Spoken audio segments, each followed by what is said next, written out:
Many sellers are expanding to Walmart, but struggle to track their profitability across multiple marketplaces effectively. In this video, you will learn how you can use sellerboard's Walmart Profit Analytics tool to monitor your performance with detailed cost tracking and comprehensive profit breakdowns from account level to individual products. If you want to try sellerboard yourself, find the link below to get 2 months for free for this tool. So check this out. Hello, Alex. Welcome back to Orange Click YouTube channel to introduce sellerboard's profit analytics tool for Walmart sellers, which actually is already included for all Amazon sellers who are using your tool to track their profits, which they are doing on Amazon Marketplace. Before we go into details and we discover all the features that side of the tool has, could you first introduce yourself and also give us a short overview of what sellerboard is, because I assume there are also people watching us who are not your tool users yet. Sure, of course. Lizette, hello again. Thank you for once again inviting me to be a part of the content on Orange Click. So my name is Alex. I'm a product knowledge specialist at Sellerboard, and Sellerboard is a profit analytics software for Amazon sellers originally, but we are evolving. We are building other solutions around the main tool. And today I'm going to talk about Sellerboard for Walmart, since recently there's been a really big wave of sellers looking to diversify their sales channels and not focus solely on Amazon. So we've rolled out standalone profit analytics solution for Walmart sellers. But also, as you correctly mentioned, the sellers that are already using Sellerboard for their Amazon business, they already have the Walmart solution included in their plan. So today I'm going to kind of walk you through the Walmart dashboard and show you what features we have in there. Sounds good. And before you get started, Alex, I just wanted to ask, so maybe there's also people watching us who are already Walmart sellers and not really selling on Amazon, and they're not so familiar with your tool yet. We know we have recorded many videos over the past years to showcase different features you have and different solutions for sellers. But if you would summarize shortly, what's kind of the X factor of Sellerboard? Why so many sellers have decided to use your tool for profit analytics? Sure. So first of all, probably the data is robust. I mean, we focus mainly on making the calculations as accurate as possible. So we always try to focus on that part of the software because it's the core of the product. And sellers that try different solutions, they eventually come to us. Maybe that's a bold statement, but it happens. And I do the calls with the users, and a lot of the times they come to the call and they say, okay, I've been using this solution or that solution, and eventually I ended up trying yours. So data accuracy, I would say that's first priority for us. But also we have an extensive toolbox in Sellerboard, which ranges from inventory management, and the inventory management section, we've updated it very heavily this year. So we've introduced a whole reseller workflow. We're probably going to create a piece of content with you around that solution as well. So that's for resellers. Now, resellers will be able to find the product, source the products, add them to buy list, and then eventually create FBA shipments to send to Amazon. So that's a whole, complex all-in-one feature in itself. But then when you have it as a part of the toolbox, and then also you have a PPC management solution, which we have an inventory management and planning solution, and review request campaigns, and also alerts in different forms, like a dashboard, like alerts that you have received to email. So there's a lot of stuff. And one of the important points as well is the price point at which sellers are able to use the software, because our policy regarding the price is to make the solution as affordable as possible. So, the more sellers will be able to incorporate it in their business, be they, small or large scale, the better. So yeah, I'd say that in a nutshell, data accuracy and robust calculations, an extensive set of tools in the box, and the price point. So I guess these three factors influence the decision most of the time. Okay, thank you very much. Very good overview why sellers should decide at least to check out your tool and solution. Also, we're going to have the link in the video description below. But Alex, we're all ready to see how the analytics tool works for Walmart sellers. So go ahead, share your screen, and we are ready to see the different features. All right, so I'd like to reiterate the fact that you don't even need an Amazon account. You can to register with sellerboard for Walmart. Maybe you have only the Walmart account. You can do it as well. So it's a standalone solution now. We try to leave the same experience as the users have with sellerboard for Amazon. So inside the Walmart dashboard, you will find the profit dashboard with 4 different views: tiles, chart, P&L, and trends. Most of our users are acquainted and used with navigating through them. And also you have a products page where you basically input information about the products in the same fashion as you do in sellerboard for Amazon. There is a limitation I'd like to highlight. So currently, you know that we have an extensive set of cost of goods calculation methods. And the main difference, either you can account for it as a constant or by period and batch. And aside by period batch, we recently introduced different, not different, but maybe a new way of accounting for cost of goods for Amazon. And we are still working on introducing these 2 models to sellerboard for Walmart, but they're in production pipeline, soon going to be here.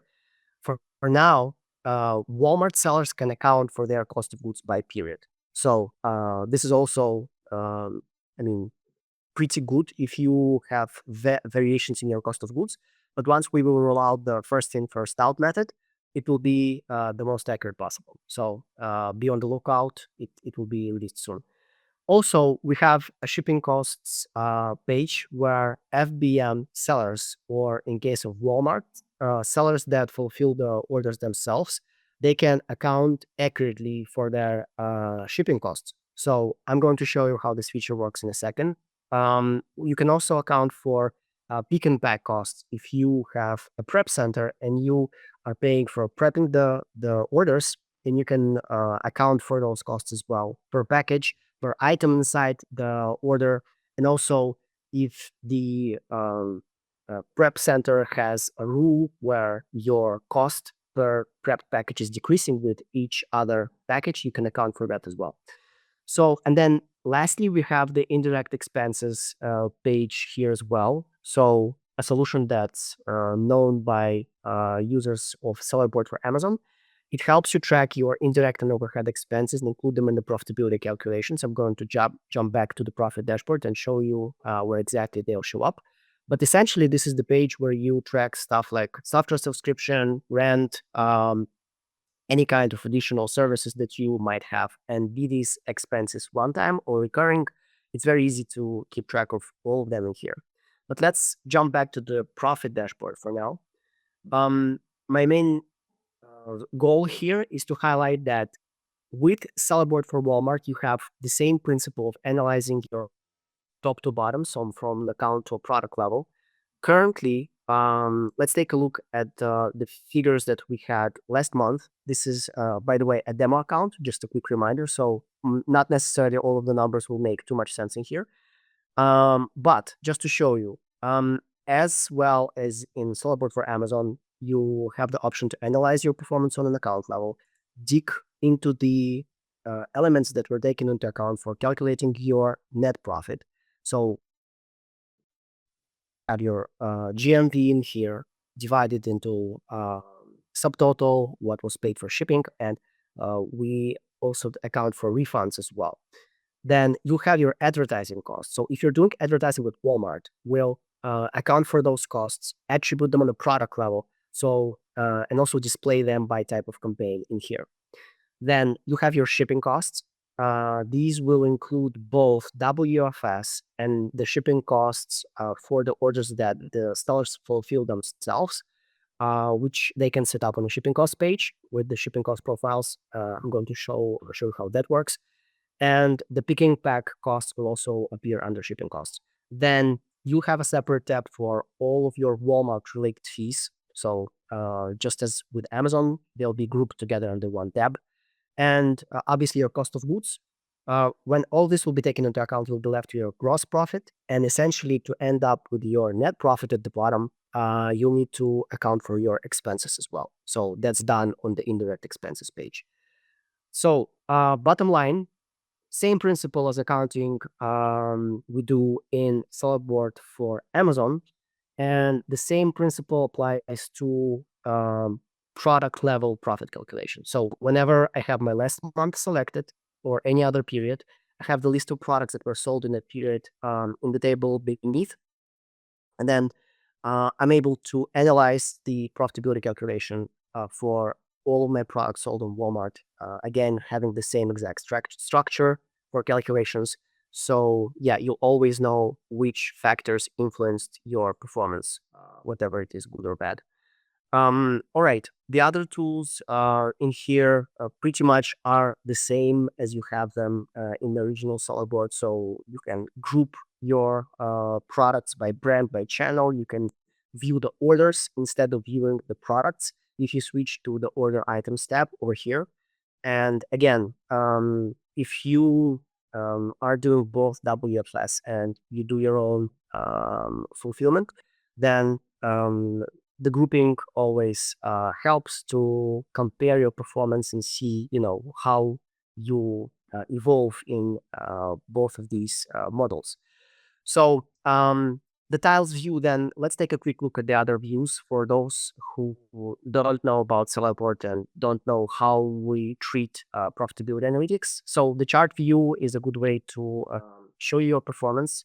For instance, if you're analyzing your performance day by day or week by week, month by month, this chart will present the dynamics of it. You'll be able to see how different metrics evolve depending on your setup, which metrics you're interested in. And when you have a specific period selected, currently I only have some data in here. Underneath the chart, you'll see all your orders or all your products sold in a particular period. So again, you'll be able to break down the performance by product. The P&L view is a good starting point for a deep analysis. If you're analyzing your performance month by month or maybe week by week, and you want to break down into components all of the changes that you had in these periods, then you can go ahead and do that. So you can, for instance, analyze how your shipping costs evolved over time, or maybe how your expenses evolved over time. And then you can pick a period, select it, and underneath again, you have the product sold in that period, either grouped or ungrouped, and you can dig into details which products led to these changes that you will discover when comparing different periods. So it's like a good way to zoom in from an account level to a product level. And then lastly, the trends view. This is a good way to analyze the evolution of a specific metric over time on the product level. First, you select the metric you're interested in, and underneath you have all your products and small charts that represent the change that happened over time. And yeah, be it, for instance, analyzing day by day or week by week. So you have your values for easy comparison. So yeah, this is the profitability dashboard in a nutshell. Let's quickly jump to the shipping costs. Since the products page, yeah, maybe it makes sense just to cover the basics. The products page is the place where you input information about your products, mainly your cost of goods. This is the very beginning of any calculation. So when you connect your account, this is the first thing I suggest doing, input your cost of goods.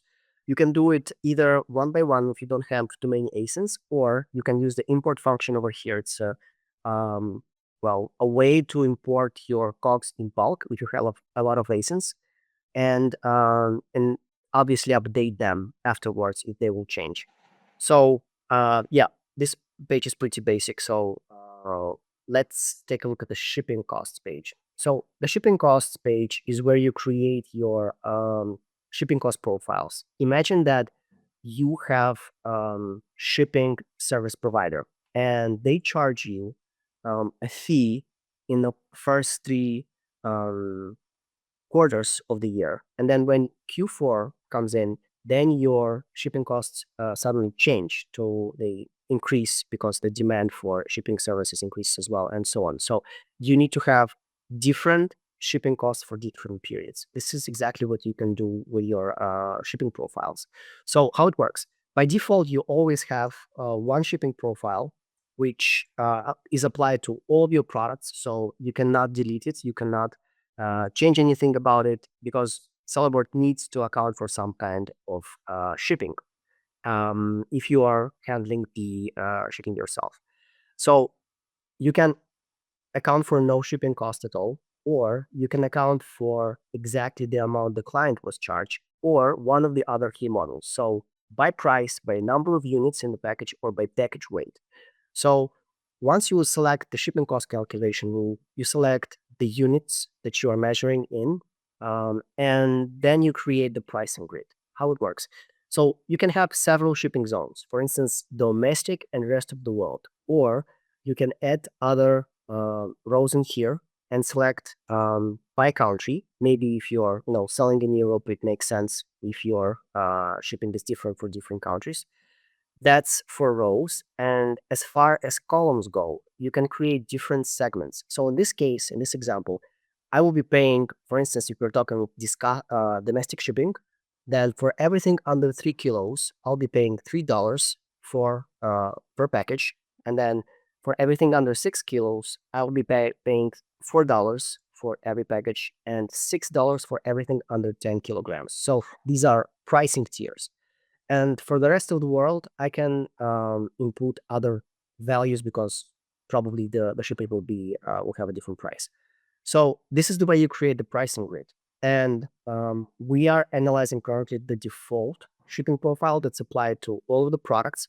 But let's go back to the shipping profiles page and take a look at one of the profiles I have set up. So this is a product level profile. And we currently have 4 products from all of our catalog that this particular profile is applied to.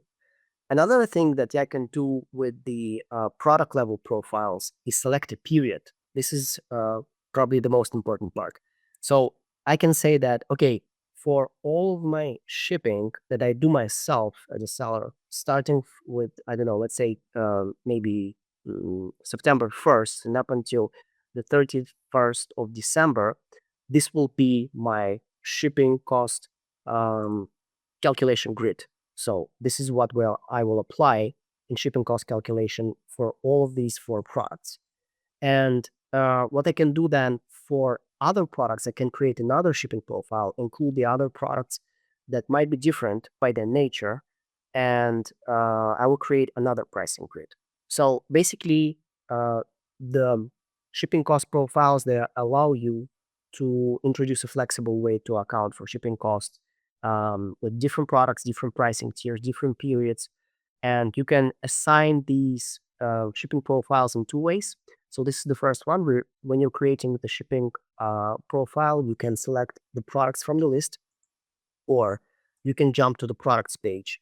And over here, you can choose the products that you want to assign a shipping profile to. And under shipping profiles, just select the profile that you want to apply. So yes, this is the way you can account for your shipping that you do yourself in an accurate way. Right. Shipping costs, we've covered that. Pick and pack, I already talked about that feature. So you can account for your pick and pack costs at the 3PL. Indirect expenses, covered it. So pretty much when you're creating an expense, an indirect expense, the only thing I'd like to highlight here probably, which is important, let's say I'm paying for a sellerboard subscription, right? And let's say I'm paying $19 each month for it, and I'm going to set this expense as a monthly expense, and I would like to amortize it. So let me explain what it means exactly. Um, Whenever the 11th of August or 11th of September or 11th of October, so basically the 11th of every month will arrive, then $19 will be added to my expenses in that particular day. And having like a $19 expense on a specific day of the month might not be a big deal, but if you're accounting for something big and monthly and recurring, so let's say, I don't know, your rent or maybe some other services, then it might mess up your numbers for that day. And what you can do, you can amortize those expenses daily, and this will break down those big expenses into small daily portions. And instead of having one big expense in a specific day of the month, each month, you will have this expense popping up in your indirect expenses in your calculations each day, but only a small fraction of the whole expense. So this is a lot easier to kind of perceive, to understand exactly how much that particular expense is taken away from your profit. Okay, I think that I've covered pretty much all of the main tools that we currently have on Walmart. I would like also to add the fact that we are actively expanding the feature list inside of Walmart, since this is a new solution. And we are looking forward to introducing the PPC dashboard in there. We are looking forward to introducing the inventory dashboard in there. And yeah, depending on the production pipeline and how fast we'll move and evolve with implementing these features, expect them to be rolled out, yeah, I think pretty soon. Yep, this is it from my side with the Walmart dashboard. Perfect. Thank you very much, Alex, for showing us all the features that you have for Walmart sellers. As you said before, I think it's still very trendy that, for example, on our channel, we have a lot of Amazon sellers watching us, and it's still trendy for Amazon sellers to move over to Walmart as well, in addition to Amazon to launch their products on additional marketplace. So definitely very nice feature to use from you as well. I wanted to ask, how about the connectivity of sellerboard and Walmart account? Is it kind of easy, straightforward? How much time does it take to set everything up? So it's exactly the same process as you have it with setting up your Amazon account in Sellerboard. You just need to so click a button in the settings. But actually, whenever you will start the process of registering a Sellerboard account for Walmart, then you'll have a landing page that will immediately take you to your Walmart account, where you will grant the necessary permission, and the whole process is, I mean, under 5 minutes. It's pretty straightforward. Yeah. Okay. And I assume also similarly to Amazon, probably like on the Walmart account itself, uh, Walmart sellers are not actually able to see basically none of these details about their profitability. Like probably they see sales, some spend numbers here and there, but it's not really comprehensive overview versus Sellerboard is giving like really in-depth analysis of everything. And probably if you're already using a Sellerboard to track profitability and all the shipping costs when you're selling on Walmart, then there's no need to really have another software or anything in addition, right?